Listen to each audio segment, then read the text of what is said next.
What's up, everybody? So I got into my promotions tab today to look through the emails I got and see what stood out to me, and I was immediately hit by something and I didn't even have to click into. So this is going to be the exercise today is just this. So take a second to look at this and uh, this set of emails in my inbox, and which ones stand out to you, like which ones draw your eye. uh, there's two things to me that I feel like do it. One, which isn't too strong as this emoji, but I don't want to focus on that. But you can see that nobody included an emoji in all of these, which means that if you did, your eye would probably be drawn to it. So, and keep in mind, these are all tactics that will likely change as more people get used to doing them. The one I wanted to point out, though, is white space in the pre-header text. So when I'm looking at these, obviously because all the subject lines and stuff are bolded, your eye's kind of drawn that way. But as I'm looking through these subject lines, I found myself reading the pre-header text, and man, it was so refreshing, especially here at the top, to have limited. This one is awesome. They were able to use like a kind of catchy, more vague, creative sort of a subject line. It's not as like tactical and specific. They did that here though.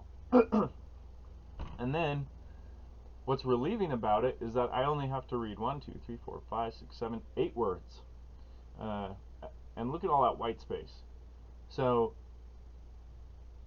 same with the really good emails here. They had a little bit more. I actually, while this is a little bit longer, this is excellent because it's even more specific than I felt like the Daily Carnage one is.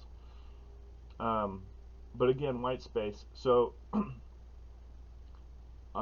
I'm like delivered the summary of what's going to be contained. And they use actually the same method here. They use something really vague and creative with like fun copy. And then look what they did here, because I mean, it's not surprising coming from them because they're great at what they do. But they've tied the pre-header text to the subject lines to make them interact together. And then there's a limit. I know an end. And if there's anybody in the world that looks for exits and things sometimes, I'm one of them.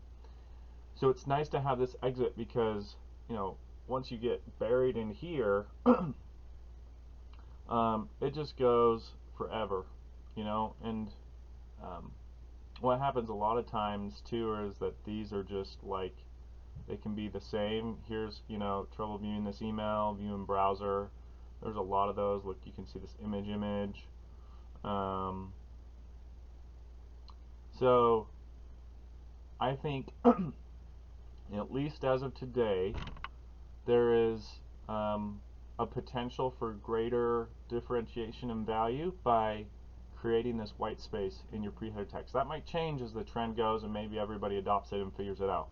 Because right now, most folks don't do that. They have a really long preview text that really, at the end of the day, just starts going into the copy of the email. And so if you want to be different, I mean, look at this.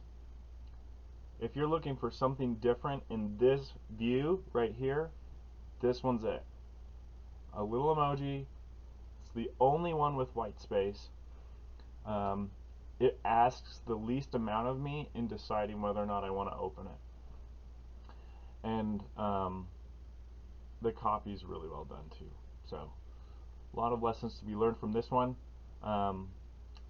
Figure out ways, maybe I'll do a how-to later, but figure out ways to put white space in your pre-header text.